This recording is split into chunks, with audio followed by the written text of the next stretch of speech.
September 11, 1943, 0944 hours. Gulf of Salerno. USS Savannah lies 7,000 yards offshore, providing gunfire support to American troops struggling against German counterattacks.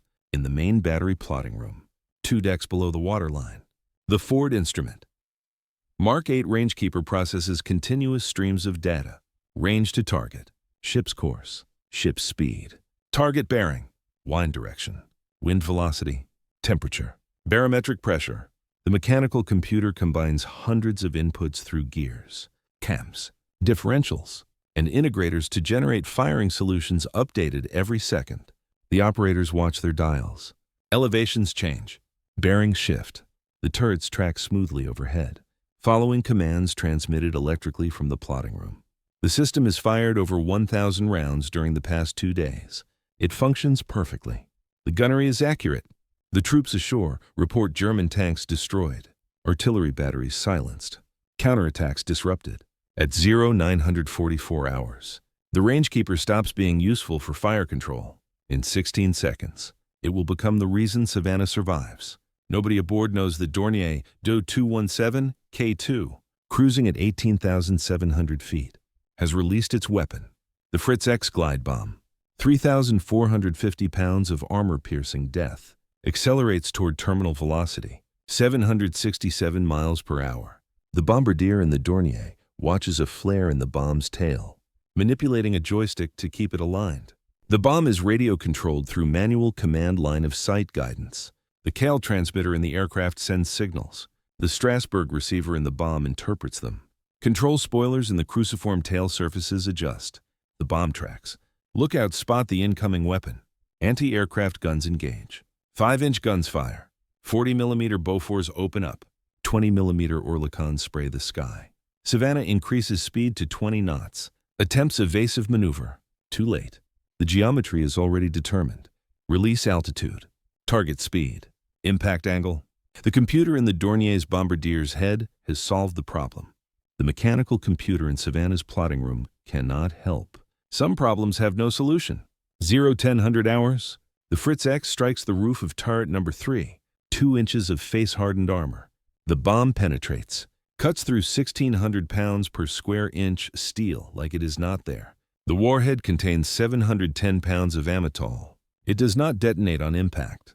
The Rheinmetall Borda 38B fuse includes deliberate delay. Penetration weapons need to get inside before exploding. The bomb continues downward through the turret.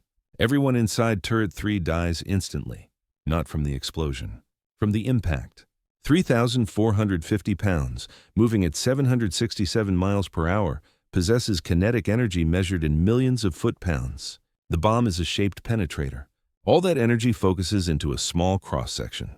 Steel plate, flesh, bone, equipment, all identical to the physics, all compressed, all destroyed.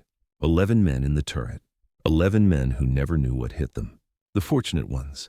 The bomb continues through the turret, through the barbette, through the first platform, through second platform, through third platform, into the lower handling room compartment of 510M, 47 feet below the weather deck. Surrounded by magazines, surrounded by propellant charges, surrounded by projectiles, surrounded by 16-inch steel bulkheads that exist specifically to contain explosions. The bomb detonates. 710 pounds of amytal releases approximately 0.8 million BTUs instantaneously. Temperature in compartment of 510M reaches 5,000 degrees Fahrenheit for microseconds. Pressure exceeds 100,000 pounds per square inch. Every object in the handling room vaporizes. Men, equipment, paint. The blast propagates outward at 13,000 feet per second, faster than sound in air, slower than sound in steel. The steel wins. Temporarily, the keel blows out. 3 square meter section simply ceases to exist, disintegrated. The explosion needs somewhere to go. Physics demands it. The path of least resistance is down and out. Ocean water rushes in.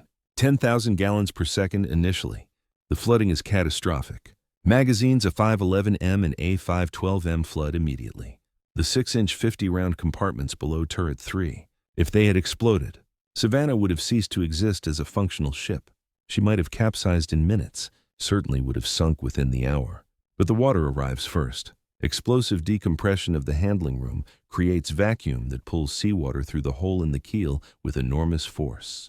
The magazines flood before fire can reach them, before shock can detonate them, before residual heat can cook them off. The water that is killing Savannah is also saving her. The portside ruptures. Longitudinal seam between frames, 42 and 45, separates. Ocean pours in.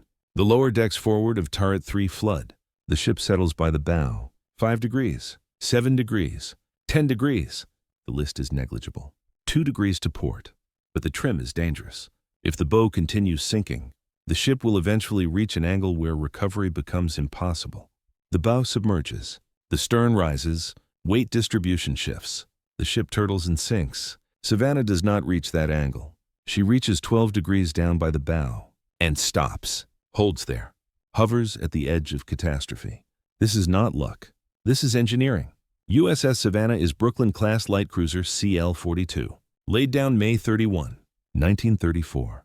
Launched May 8, 1937. Commissioned March 10, 1938. Specifications. Length 608 feet overall. 598 feet at waterline. Beam 61 feet 8 inches. Draft 19 feet 9 inches standard load. Displacement 9,475 tons standard. 13,386 tons full load. The armor scheme. Belt 3 inches to 5 inches at amidships tapering to 2 inches forward and aft. Deck 2 inches over machinery spaces. Turret faces 5.5 inches front, 2 inches sides. 2 inches roof on number 3 turret. Insufficient to stop Fritz X, but adequate for the ship's design parameters. Brooklyn-class cruisers were treaty cruisers. Washington Naval Treaty of 1922, limited displacement to 10,000 tons. London Naval Treaty of 1930 specified maximum 6-inch gun caliber for light cruisers. The Brooklyns pushed every envelope. 9,475 tons listed. Actually displaced more. 15 6-inch guns and 5 triple turrets. More heavy caliber guns than any other American cruiser. The armor was minimal. The speed was excellent. 32.5 knots from 100,000 shaft horsepower. 4 Parsons geared turbines. 8 Babcock and Wilcox express boilers. 4 screws. The secondary armament. 8 5-inch 25 caliber guns in single open mounts.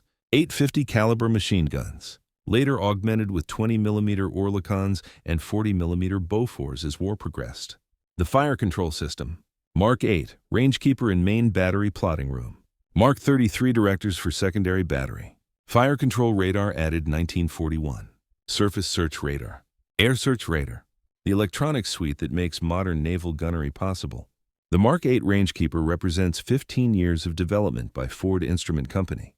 The device weighs 11,000 pounds, occupies 6 feet by 4 feet by 6 feet, contains thousands of precision machined parts, gears, cams, differentials, integrators, gyroscopes, servo mechanisms, electrical motors, synchros, potentiometers.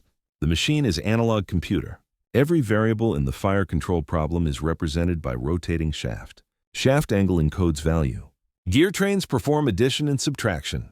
Differential gears perform multiplication and division. Integrators calculate rates of change. The machine solves differential equations mechanically.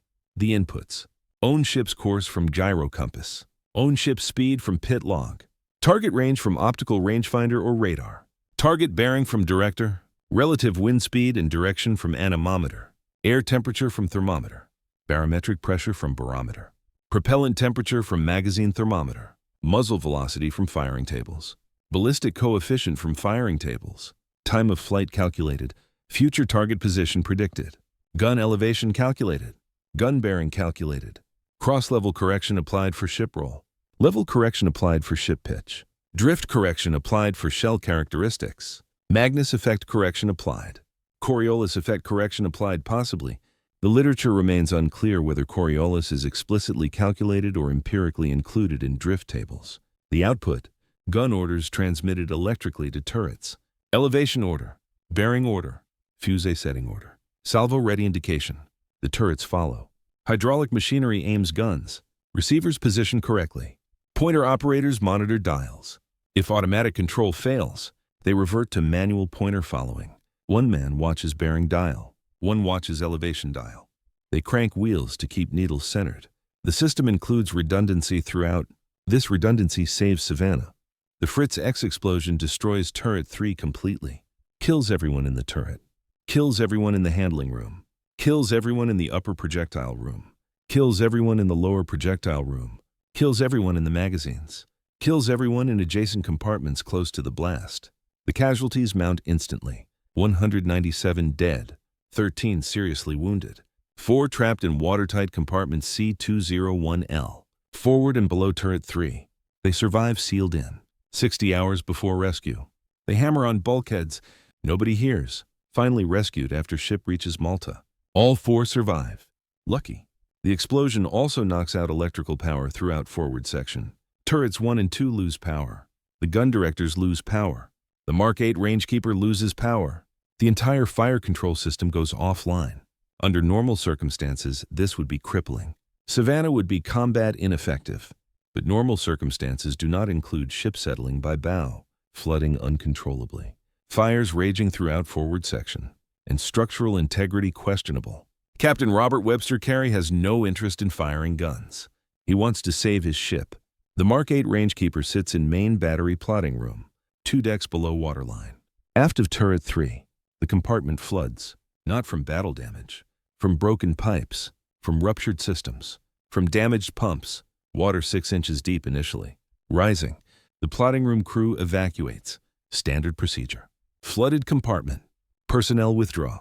Seal hatches. Continue damage control from adjacent spaces. But somebody realizes the rangekeeper is at the geometric center of the ship.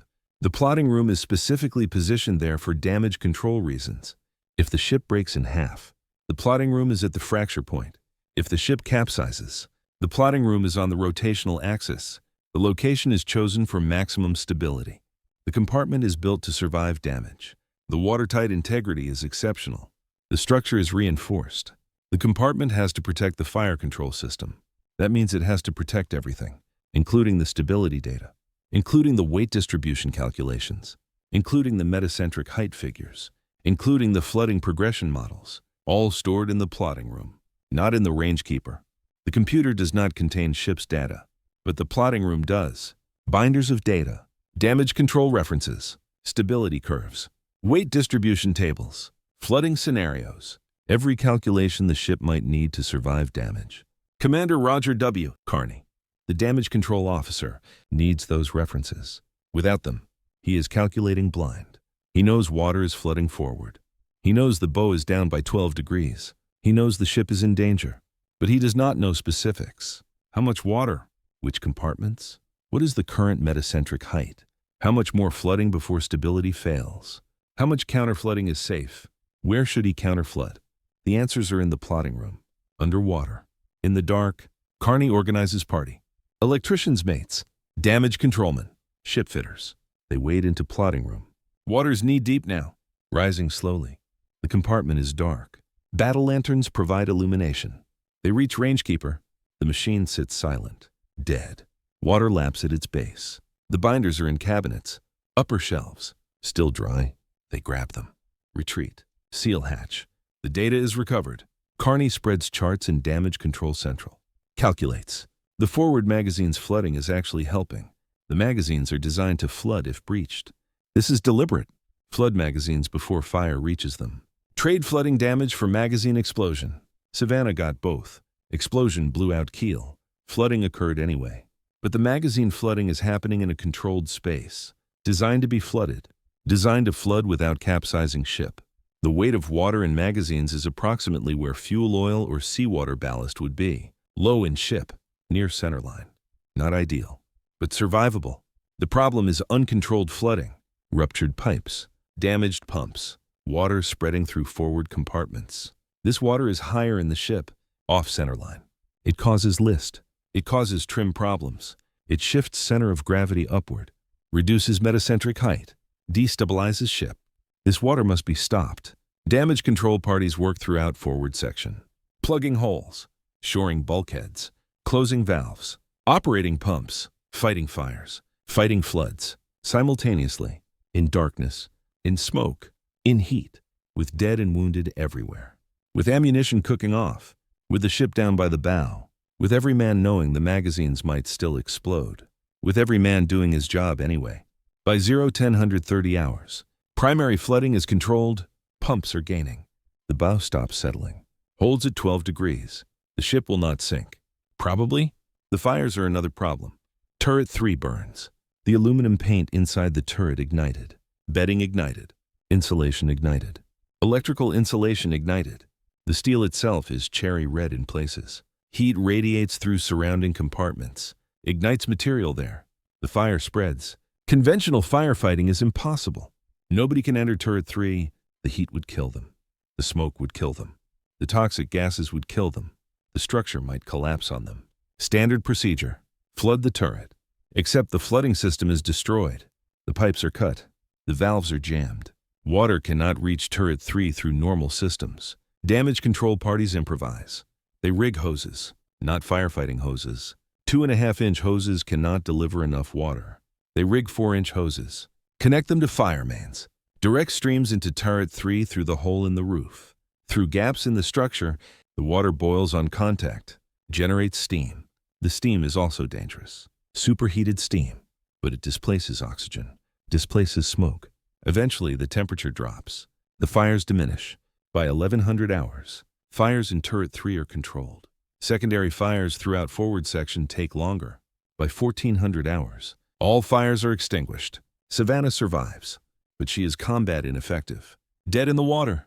Initially, the propulsion plant is undamaged. The boilers are intact. The turbines are intact. The engineering crew restarts systems. By 1030 hours, Savannah is making 5 knots. By 1100 hours, 10 knots, she limps southward toward Malta. British destroyers provide escort. German aircraft circle. They do not attack, perhaps out of weapons, perhaps satisfied with the damage, perhaps cautious about destroyers with full anti-aircraft capabilities. Whatever the reason, Savannah reaches Malta. The arrival is nightmare. Harbor entrance is narrow. Maneuvering requires precision. The bow is still down 12 degrees. Steering is difficult. The ship's draft forward is excessive. Risk of grounding is high. Tugboats assist. Carefully, slowly. Savannah enters Grand Harbor. Valletta moors at dockside. The wounded are evacuated.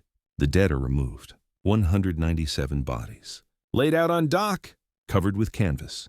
The ship's company musters, counts, 53% casualties in turret 3 and associated compartments. Total casualties, 15% of crew. High, but not catastrophic. The ship lost. The ship saved. Both true. Emergency repairs begin immediately. British dockyard workers swarm the ship. Priority is making her seaworthy for transit to the United States, not making her combat ready. That will require full dockyard facilities. Malta has none adequate for this damage. The emergency repairs take 4 weeks. Patch the keel, shore the bulkheads, pump the compartments, test the structure, remove turret 3. It is unsalvageable. Too damaged. Too burned. Too dangerous. Cranes lift the wreckage. Turret roof is gone. Barbette is buckled. The void is plated over. Temporary patch. Watertight. Adequate for transit. Nothing more. December 7, 1943.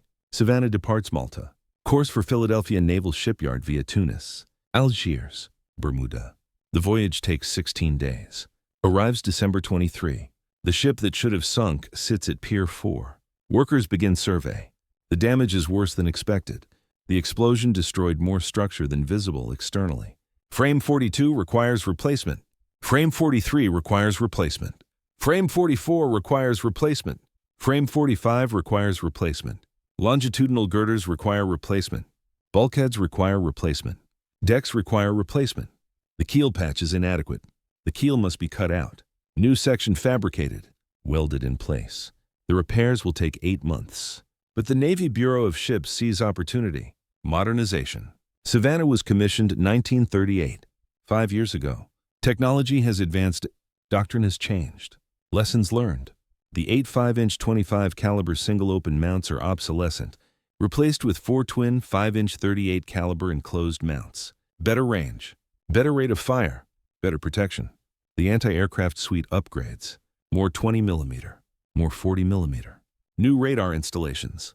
Mark 1222 fire control radar for anti-aircraft. Better surface search radar. Better air search radar. The electronic suite doubles in capability. The bridge superstructure redesigned. Improved visibility, improved communication, improved damage control stations. The ship will emerge different, better, heavier, slower, but more capable. The work proceeds through summer 1944. On August 19, sea trials. The ship performs adequately, not spectacularly. The weight growth reduces speed, maximum 30 knots now. Lost 2.5 knots. The stability is marginal. The metacentric height is low. Anti-torpedo blisters added to hull increase beam. Improve stability. Reduce speed further. Compromise. Everything is compromise, but the ship is seaworthy, combat capable, ready for service. Except the war has moved on. September 1944. The invasion of Europe succeeded. Allied forces are driving into Germany. The Pacific War is turning. American forces are island hopping toward Japan. The Atlantic is secure. U-boats are defeated. The Mediterranean is Allied lake. Where does Savannah fit? A modernized light cruiser with limited speed, marginal stability, and psychological baggage. The crew knows the ship broke. The Navy knows it almost sank. Nobody wants to risk her unnecessarily. She becomes training ship. Officer Candidate School. Midshipman cruises. Shakedown for new crews. Useful work. Unglamorous work. Safe work. January 1945. Unusual assignment. Presidential transport. President Franklin Delano Roosevelt traveling to Yalta Conference UIA. Savannah joins task force. Sails to Malta. Transfers Roosevelt to aircraft. Waits. Returns Roosevelt to ship. Transits to United States. Arrives February 27. The last operational mission of significance. Roosevelt dies April 12, 1945. 2 months later, Savannah outlasts the president she transported. Strange footnote to strange career. War ends August 15. 1945. Victory over Japan Day. Savannah performs magic carpet duty, bringing troops home from Europe. 2 voyages. October and November 1945. Then reduced status.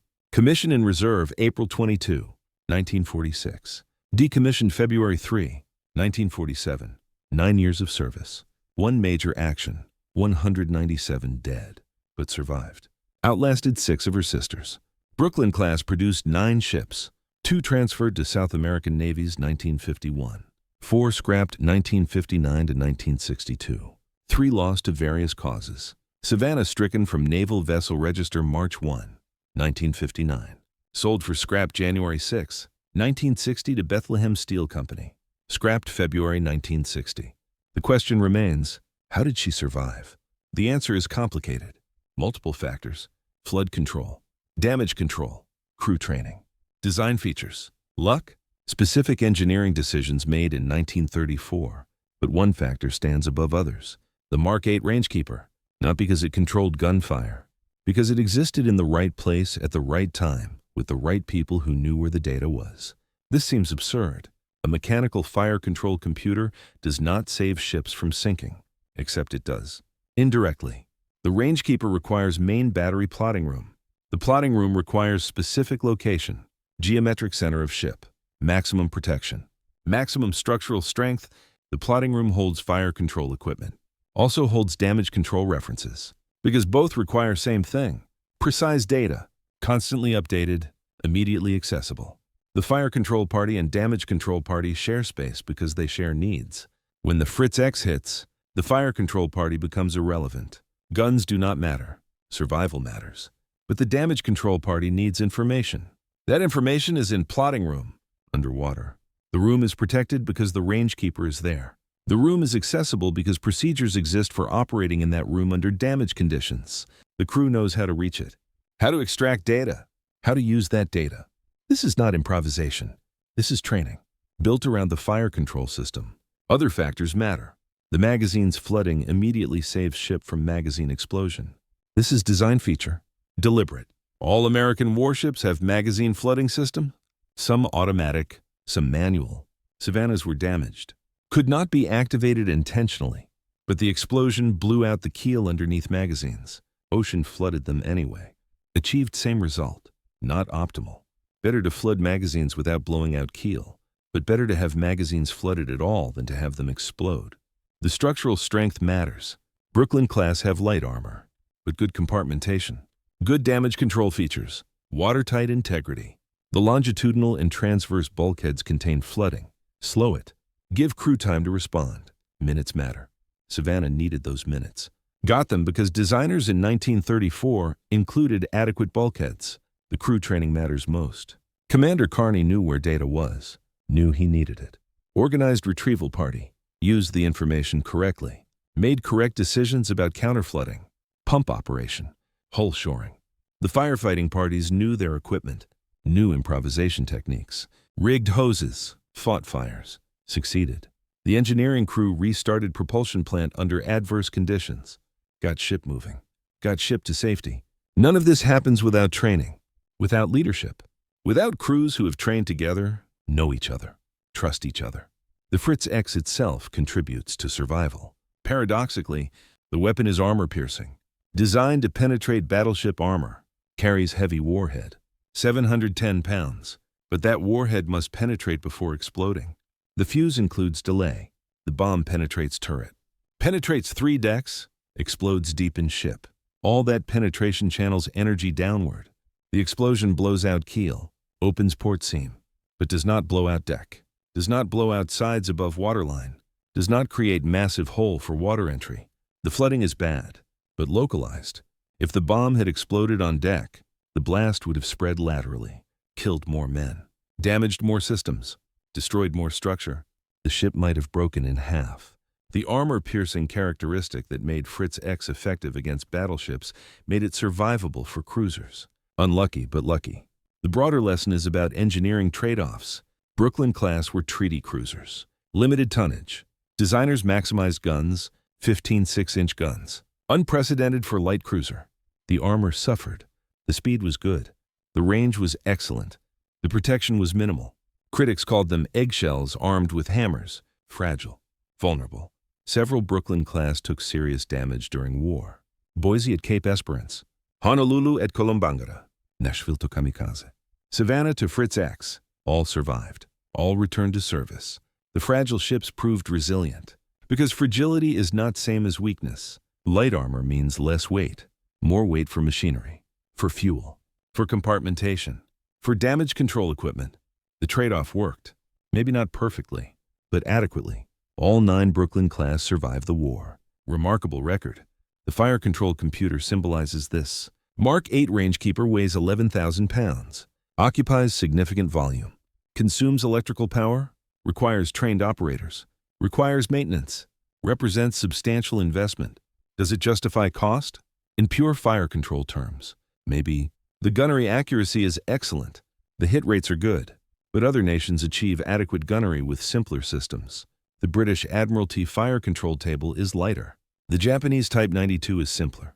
American insistence on complex mechanical computers seems excessive, except the complexity enables other things. The Rangekeeper requires plotting room. Plotting room requires protection. Protection creates space suitable for damage control references. References enable effective damage control. Damage control saves ship. Simplified fire control might save weight, might save cost, but would not create same infrastructure, same spaces, same procedures, same culture of precision and data-driven decision-making. These things save Savannah. They came from fire control computer development, indirectly, unintentionally, but absolutely. Modern naval architects understand this. System integration. One system supports another. Synergy. The fire control system supports damage control system. The damage control system supports combat system. Everything connects. Nothing exists in isolation. Savannah proves this in reverse. Take away fire control system. The plotting room becomes less important, gets less protection, gets less attention. Damage control data moves somewhere else, somewhere less protected, less accessible, less integrated with operational systems. When crisis comes, the data is not available. Decisions are slower. Errors multiply. Ship sinks. This is speculation. Savannah survived. But the principle is sound. The ship systems worked together. Each supported others. The fire control computer was center node, not because it computed fire control, because it demanded infrastructure that supported everything else. This is value beyond direct function. This is architecture.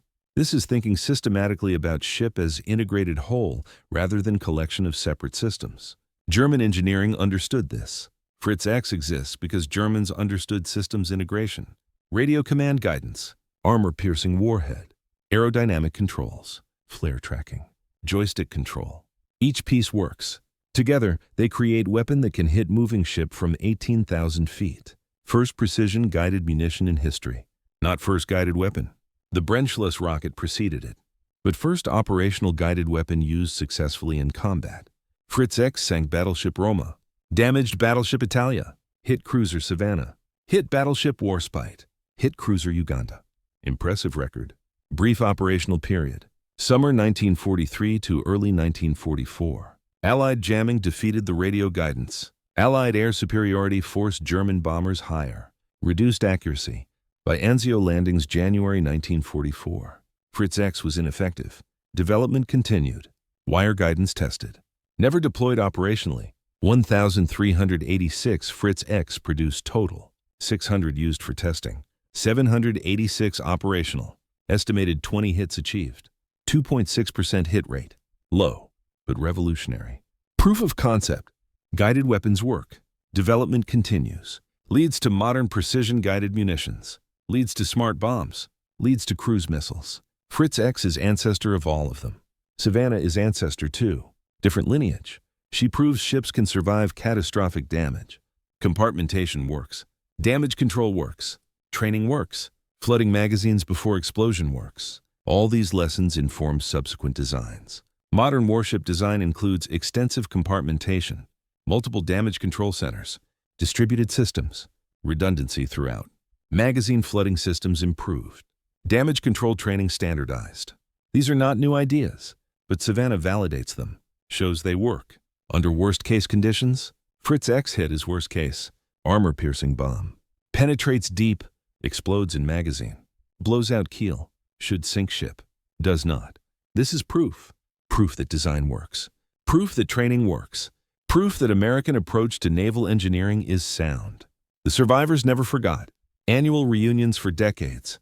Getting smaller each year. Last reunion 2006. 24 attendees. Most in 80s. Some in 90s. They shared memories. Shared trauma. Shared pride. They saved their ship. Against odds. Against enemy weapons specifically designed to sink ships like theirs. They succeeded. 197 shipmates died. They did not. Survivor guilt is real. But so is justified pride. They did impossible. They limped ship to Malta with bow down 12 degrees. They fought fires for hours. They sealed flooding. They kept ship afloat.